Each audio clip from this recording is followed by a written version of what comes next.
这短不接这个。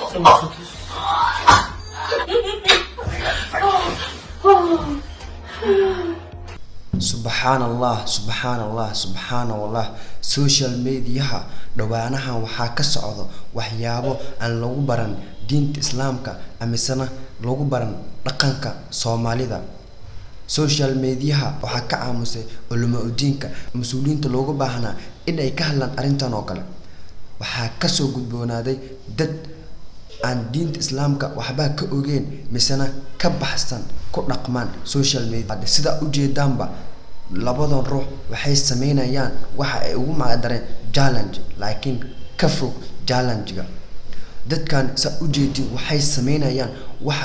wax ka baxsan dhaqanka Soomaalida lagu yaqaanay ayna ka fikirin wax ay ka dhalan karto. muuqaalkan oo kale dad ayaa daawado ayagoo minguuriya nooc kale u bedela fasaxad ka bilaabatay social media oo dhawaanba ka socday. waa laga aamustay dhagaha laga fureystay ayagana kuma xisaabtamin mustaqbalkooda dambe sida u jeedaanba dusha ay la isku saaraya arag subhanallah arag waa orideedu way qaabantahay gabadhu way qaabantahay orideedu caadi ay loo jeeda arag waxa ka hadlana ma jiro sida lagu sheegay labadan qof waxay la magac baxeen lamaanaha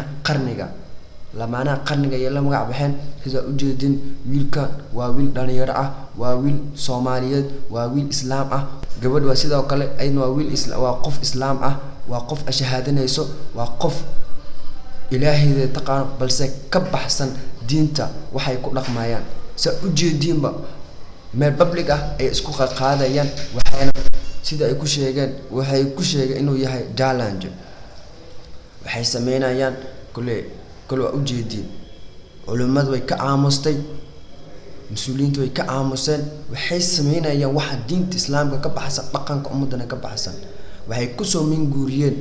waa dibadda waxay ku soo arkeen ay ku soo dhaqmi arag wala sibaashayna arag waxa ka baxsan islaamnimadu waa fikir ah kaaga baxay commentin uu soo qor oo u jeedin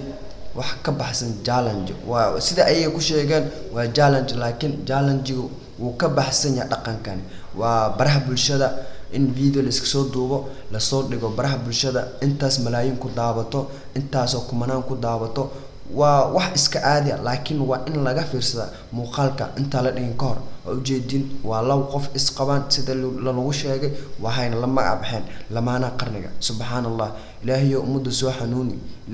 soo xanuuni ummadda qof kasto views intuu raadinayo oo dhaqankii oo dhan ka tagay. fikirkan oo kale wax ka qabtid commentiga soo qor saaxiibadaada la wadaag videogana sii share garay kumanaan qof gaarsii